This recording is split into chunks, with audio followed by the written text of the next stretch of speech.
Welcome to the Ispace Wellbeing Expert Talk Series, bringing you advice, tips, and great conversation about mental health and well-being in young people. Ispace Wellbeing is a free of charge, multi-award-winning mental health and well-being solution for schools. Using a whole school, progressive and evidence-based approach, we make conversations about mental health and well-being flow naturally, both inside and outside of the classroom. Our fun, age-appropriate framework starts from 4 years old and covers all the key stages of a child's education. Schools choosing iSpace Wellbeing will not only give their teachers access to over 200 digital lessons, plans and other resources, but also free CPD-accredited training. Why not join the growing number of schools around the globe who are choosing iSpace Wellbeing for their students' mental health and well-being education? For more information, visit ispacewellbeing.com. Outside with children all day. Brilliant. It's just like being back to normal. It's just brilliant. I love it. Yeah, it is great. That feeling of normality creeping back in day by day is so fantastic. So good. Yeah, and very soon we'll be saying goodbye to our face masks as well, which will be wonderful. So you'll be able to see all those lovely smiles that we've all got, which is fantastic. Yes, exactly. Brilliant. So I think we've got lots of people coming in to join us, which is wonderful. A big shout out to you all. Thank you for coming on this evening. And we are really going to be here this evening to talk about photography and mindfulness. And I think this is a perfect live session this evening to follow on from our last live that we did last week, because these lives are part of a series that we're doing for the month of May for mental health awareness. And we looked at self-harm last week, and I think this is a brilliant tool and strategy in terms of photography and mindfulness to be able to talk about as something that people can use to help them with their mental health. It's not something, mindfulness is quite often spoken about, but the photography side of things isn't quite often spoken about, and I think it would be great for us to cover that this evening. But Alex, the other thing about this month is that it's the theme of the month of May is nature. And I think we'll be able to bring that into our conversation as well, because we can talk about photography, mindfulness, and getting outside in nature. But welcome, Alex. Thank you. I'm so glad that you... My light's falling down, sorry. These things happen in life. We're all used to all the things that can go wrong. But I just wanted to say thank you for agreeing to do this with me this evening. And just to give a big shout out for you in terms of all that you are doing and how much you are actually supporting young people out there with this creative side of looking after yourself. Because you have been doing photography for over 10 years now. You're a businesswoman. You've set up this photography business. You photograph children. You photograph schools and businesses. And you were really creative during lockdown, and you changed your business around and took photography of various different things. And it's been absolutely brilliant what you've been doing. And what I love is that you get children outside in nature with their cameras, and you do these lovely lessons for them and bring them to beautiful parks and National Trust gardens and really help them to explore the world around them. So a big shout out to that work that you are doing. And so the series for the month of May is all run by Ispace Wellbeing. It provides free mental health and wellbeing resources to schools. So if you're a teacher or a parent, please talk to your schools. You can register for free. It takes a moment to get on board, to access all of these wonderful materials. And there's free teacher training as well, CPD accredited training. And through our curriculum, we also use mindfulness, and we use terminology around photography to help them to focus and to help them to manage their thoughts. So we use terms like zoom in when we want them to focus, and sometimes when we want them to get the bigger picture, when they're making decisions about things, we ask them to zoom out. So the language that you use is in our curriculum, our mental health and wellbeing curriculum as well. But Alex, maybe we just start with maybe you can tell us about how you actually got into photography in the first place. So I worked as a picture editor for about 10 years before I had my children. So I worked on magazines and I worked on newspapers. So I spent days and days looking through pictures and choosing pictures. But at that time, I couldn't actually take them myself. And when I had my children, who are now 14 and 16, I really wanted to start taking pictures myself. So that's when I started doing classes, practicing on my children, and it all started from there. Brilliant. And how would you say that with your own photography, your own practice of photography, how that kind of supports you in terms of looking after your mental health and your body and your mind? Because it brings everything into it, doesn't it? It does. I love the fact that I'm outside. So virtually all of my photography is outside in parks, gardens. Just love being outside. I love the buzz I get from taking an amazing photo. I get home and I put it on the computer and I'm like, yes, you know, it just gives me such a thrill. Absolutely. So I just adore it. Yeah.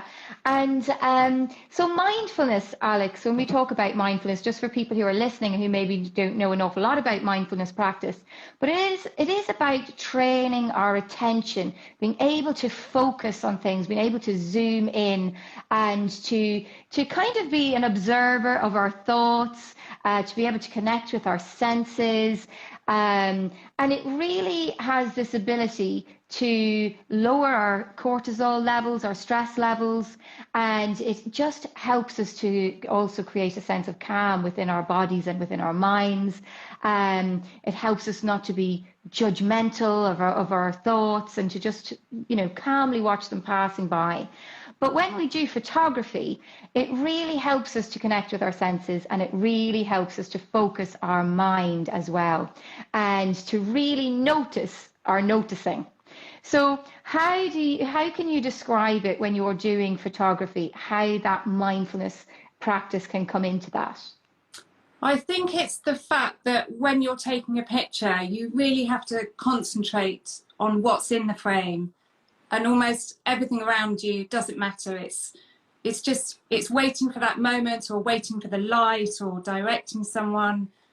But the other day I was teaching children at Tilgate Park, and there were loads of rabbits, and it was just the fact that all the children were there just, you know, watching the rabbits. There's nothing else they could have been thinking about. Absolutely. Just waiting for that moment to happen. Yeah, and that's the joy of photography, isn't it? It's that you take in absolutely everything. You know, you might ask a child to describe a rabbit, and they could describe it quite well. But if you ask a child who's actually photographed a rabbit, they will describe that rabbit in a completely different way, because they will have noticed so much more about the features of that rabbit and that particular rabbit. And that photograph will always take them back to that moment. They'll always look at that photo. They'll always remember what they're feeling, what they were doing. I think that's one of the joys of photography, looking back as well. Absolutely. You get multiple experiences from one photograph. And I know that you are really creative in the way that you encourage children to become involved in their photography. Because when we're talking about mental health, and there's so many factors in this, as we've just mentioned a few, but it's about that mindfulness, that focusing the attention, being there, being present in that moment and really experiencing it. But it's about connecting with all of your senses while you're out there.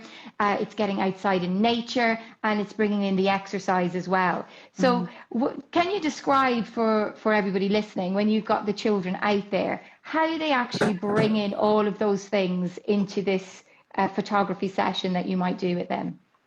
So part of my photography course, it's a lot on composition, but it's all about looking at the world in a different way. And I encourage them to look up. So I'll go up to a tree trunk with them, and we'll put the camera up on the trunk, literally on the trunk, and we'll look up into the leaves, or we'll look down, or we'll go and find some water, and we'll get really low to try and get a reflection. or they'll lie on their tummy or lie on their back. So it really is literally getting in nature and seeing the world in a different light. Absolutely. And we're just mentioning the word light, seeing the world in a different light. Light has a lot to do with photography as well, and experiencing light at different times of day. So Yes. What time of day do you take the children out to experience this photography? So because it's children's school holidays, I take them out, in the morning during the day. But actually a great time to take them out would be golden hour. So just after sunrise or just before sunset, when the light starts to go down and it's golden. It's just beautiful. Absolutely. And then, as you say, it's about reliving that experience then, because I bet all of those children that you do this work with, they go back home and they describe the experience back to their family. And the parents say they're sitting in the back of the car and they're looking through and they're talking about it in the back of the car. And the parents email me saying, oh, they've had such a good time and we love seeing the pictures. So I think that's the joy of it as well, that it carries on. It's not just in that moment. Yeah, absolutely. And I'd like to just add to that for people listening, because when a child is describing these pictures, say the example you've just given, that's sitting in the back of the car, they've got their photos, they're flicking back through, they're describing what's happened, what they've done, what pictures they've taken. The parent is driving the car, and the child is actually creating a visualization for the parent. So the parent is being taken on a journey as well. So that just conversation actually helps the parent's mental health as well, because visualizations, we know, can also create a sense of calm within our bodies and really help us with that cortisol level. And if it's a really positive experience that they're describing, it can actually create endorphins as well, for us to get that feel-good factor. So reliving those experiences is important for everyone.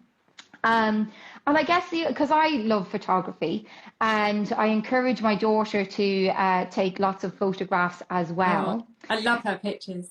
Oh, she loves landscapes. She's particularly picked a certain thing, and and when she does it, she is completely immersed in it. She finds it really creative, and it's really good for her well-being. And I love the retelling of the stories around each photograph that she takes. But we don't save our picture. We do save them on our computers, but we also create what we call positivity portfolios. And that's so important. Yeah, get it off the computer. Absolutely. Yes, print them. Because it's the showing them off and getting them out when people come to visit and retelling those stories all of the time. And what we've done with our positivity portfolio pictures is we also write a caption underneath as well at the time the photograph was taken, what sounds might have been there, what was around the corner that you can't see in the picture. Absolutely. So it brings people on a lovely journey as they go back through it. So positivity portfolios, I think, are really, really good for children to create. Yes. And soundscapes as well. They can get involved in soundscapes. Do you do soundscapes when you're doing your photography as well, or not? I don't actually, but I'll have a go. It sounds fun. Yeah, it was. We did a lovely trip up the Atlantic Way, so the Atlantic coast, west coast of Ireland. My daughter was taking the photographs, and every time she took a photograph, I recorded the sound at the spot I love that we took the picture. So again, it's just see it. Yeah, it's bringing in the senses again, even when you're reliving the experience.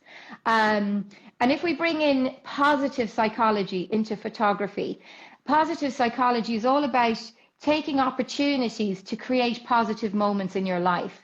And the more positive moments you create, we call them micro moments of positivity, the more flow of positivity do you allow into your life. And so with photography and the mindfulness, and getting outside in nature and the creative side of it and the retelling of stories creates many, many micro moments of this positivity. So again, really good for your mental health and well-being. Amazing. But when you're outside, Alex, and you're doing these pictures, obviously other things are happening as well about getting children outdoors, and you're getting them moving. But being outside brings in lots of other things as well, like your vitamins and things like that. Can you describe Yes. for people listening what other things that your children on your courses are picking up? I think they're outside in nature. We walk a lot. We don't really stay still. We carry on walking. They're getting vitamin D. They're meeting new people. So almost every time the mum will drop someone off. Quite often they come on their own. Sometimes they come in pairs. But the mum will drop them off and say, oh, they're very nervous. They don't know anybody. And by the end of the course, they're just chatting and sharing everybody their pictures. And, they've all got a connection anyway. Yeah. And they're making new friends. It's just brilliant. Yeah, so there's a social part to this as well, Yes. Which is great, bringing people together, and then, of course, having the opportunities to discuss the skills that they're learning and how they've taken a picture and how they may have taken this. They may have taken pictures in the same spots, but they look completely different. Exactly. Everybody sees a different thing. Bringing all of that in amazing. together. Yeah. And so some people are a bit worried about, like I know when my daughter started photography, she was a bit overwhelmed by, a really technical camera.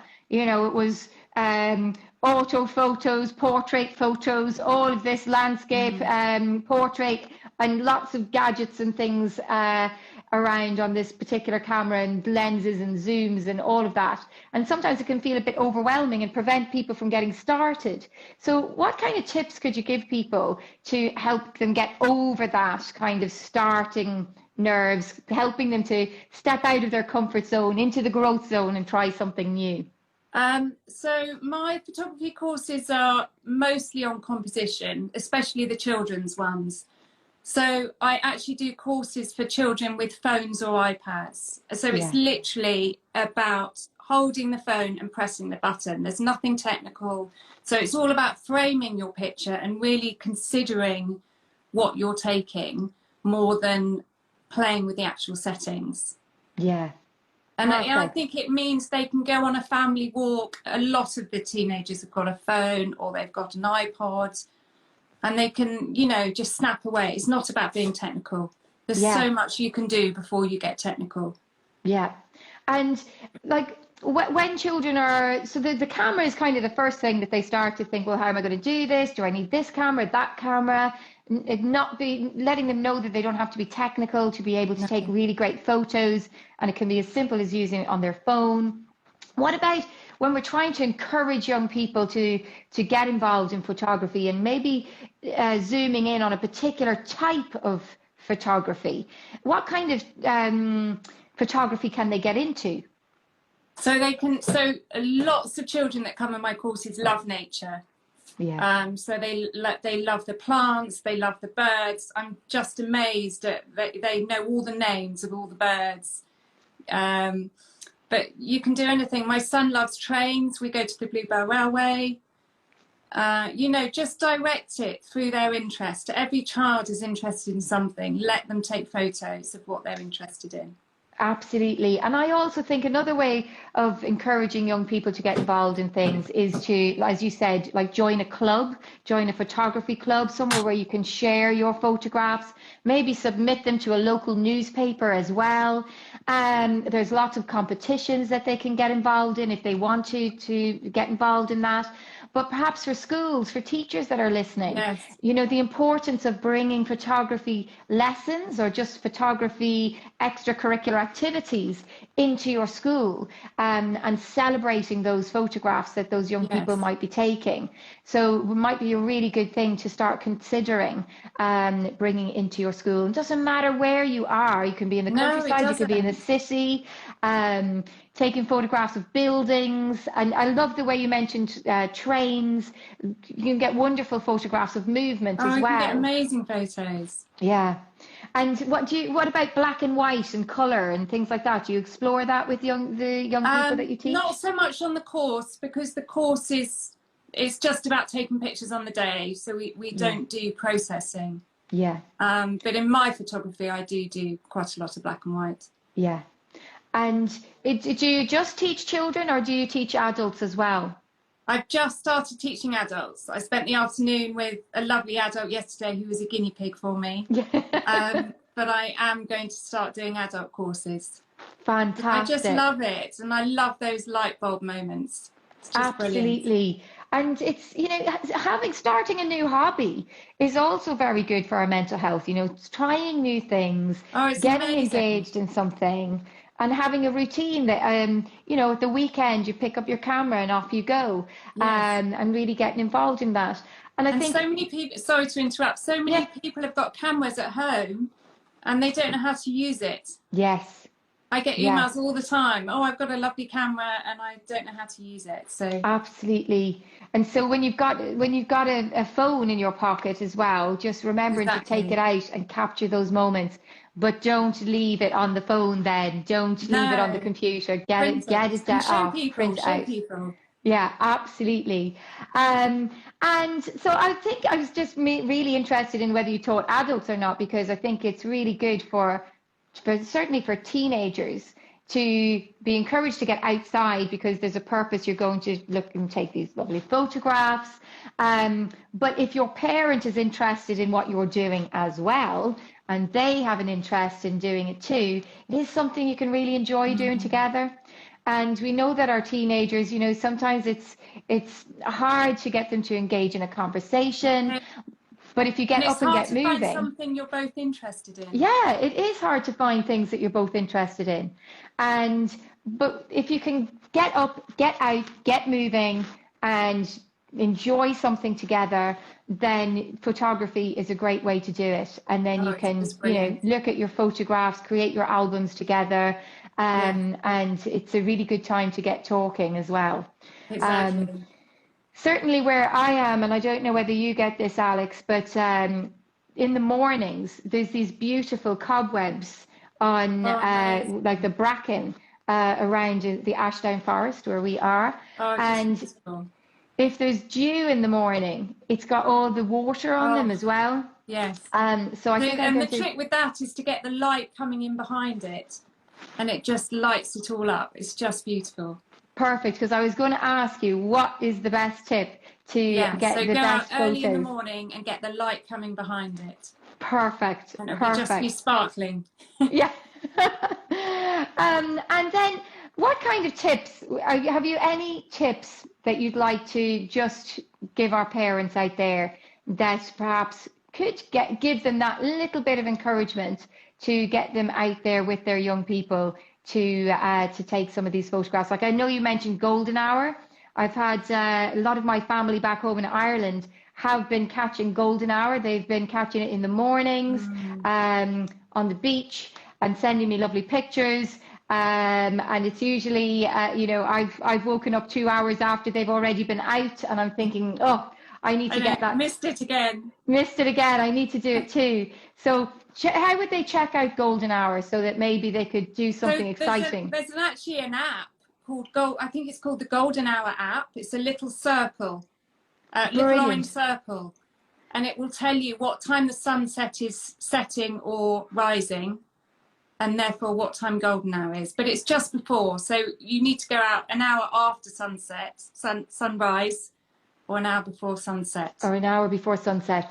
And how would you take the photograph? Is it about having the sun behind you? How would you get the best photo? You can do either, but it's the best time in day to have it on your face. You really don't want midday sun on your face. It's too bright, it's too harsh, too many shadows. So if I'm doing a family photo shoot, I'll say, you know, I'm not doing midday, not doing any time from kind of 11 till 4. Right. You need to get the beginning or the end of the day. And I know that's hard with children, but... Yes. But with golden hour, that's the best time to have that light on your face. Soft light, low shadows. It's the most flattering light. Oh, perfect. And that's what I say to parents. That's all they want, the most flattering light. Lovely, lovely. And so any other tips for us, Alex? I think... you know, as I've said, use your phone. Just go out and keep taking photos. You can't take a wrong photo. Yes. And everybody sees a different thing. Yes, so absolutely. Just go out and enjoy it. Yeah, I love that you've said there's no wrong way of taking a photograph. No.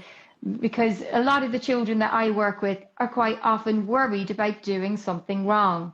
Yes. And when they're worried about doing something wrong, they don't explore something new.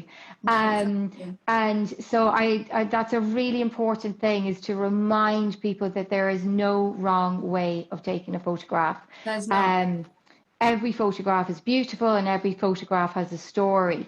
And when I'm talking to my daughter about taking photographs, when I'm trying to bring that mindfulness in and really seeing what she's taking a photograph of, I quite often tell her that, you know, to start with, just she uses a camera with a lens, and I say, just look through the lens, look at what it is you want to take a photograph of, zoom in on it, see what it looks like, and move. Move. If it's not right, move. Make That's it. Get moving. I say to them, you know, watch out for trees coming out behind someone's head or lampposts. Yes. All you have to do is move slightly, and you can change it. Absolutely. Yeah, and as you say, getting your light right as well. Yes. And then take the first picture and have a look at it. Yeah. See what you think of it. And then take another one and see what you think of it. And then the third one, capture the one you want. Exactly. And so she kind of uses that little technique, and she knows that every photograph is one to enjoy and will have a little memory to go with it. So, and that's the beauty of digital too, is that, you know, the beauty of digital is you can keep going. It's not costing any money. Yeah. You can take 1 billion photos. You can take a picture, look at it, change it. Yes. You can see straight away what you're doing. Yeah. And so, you also talked to me about reflections that you do with water, which is a really nice thing that people can do with their children. So tell us a little bit about that. With the reflections, the trick is to go low, like almost level with the water. So we often find a stream or a little waterfall, and I'm saying to the children, come on, you know, get down on the ground, get really low. And then you can see a really good reflection. Yeah, because you're talking to me about this little experience, obviously, with these children and the waterfall. I'm there, I can see it, and it just brings you to the moment. And they're in the water, and they're dropping flowers in there. You know, it's just lovely. Fantastic. See, this is why getting outdoors with your camera connects you with nature, makes you laugh, brings you joy, connects you with people, and creates a moment of positivity for you, and then it can be shared and enjoyed over and over and over again. Exactly. It's just brilliant. Alex, thank you so much for sharing all of your knowledge with us. And I hope that we've encouraged more people out there to consider photography as a way of looking after their mental health, getting them outside and doing something new and doing something with their children, because it is thoroughly enjoyable. And hopefully they will join you on one of your courses, and they'll experience this for themselves, give them the confidence to know that every photograph is wonderful, and there is no wrong way of doing this. There's the only thing that comes out of this is enjoyment. Absolutely. And that's what I said to the lady that I was teaching yesterday. Don't get too hung up on it. Just enjoy it. Go with the flow. Yeah, go with It's the fun. flow. And it's Yeah. all learning, and learning is a wonderful thing. Mm. And you get, better and better and better at it, and you develop your interests with it, whether it's going to be like something moving, or whether it's going to be nature, or flowers, or birds, or bees. I love taking photographs of bees. And butterflies, and Oh, certainly lovely. coming into summertime now, there's going to be plenty of them. So so I should be busy taking pictures of them and probably sharing them with you now that I've spoken about them. But everybody out there will find their own thing that they really They enjoy will. taking a photograph of. And that's the beauty. You can take photos Yeah. of anything. Absolutely. Like for example, I love roses, and I'll take roses indoors, so you don't Yes. have to be outdoors to take your photographs. You can take them inside as well, still be connected with nature.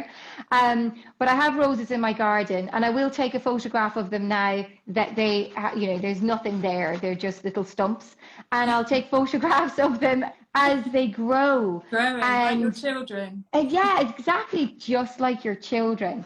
And it just gives back to you. The nature just gives and gives and gives and gives.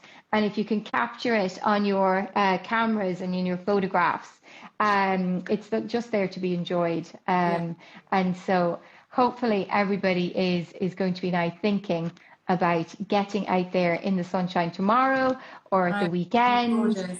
and just really celebrating the nature that we have around us at the moment during the month of May, which is Mental Health Awareness Month. So thank you, Alex. Oh, it's my And pleasure. It's we lovely shall to do meet this. you. Yeah, we shall do this again. And I hope to be on a course with you very soon. And I Oh, hope to I'd bring my love that. daughter along with me, and that she can learn your lovely reflections, Oh, because that is one thing we haven't started doing yet. But again, it's a very mindful thing to do, and helps you to reflect on your own thoughts and feelings, yes. and capturing it in your moment of getting out there and doing your photography as well.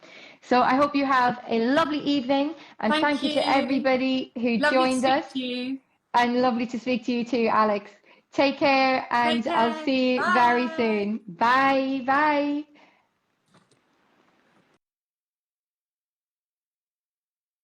Ispace. I stop, pause, and calm everything.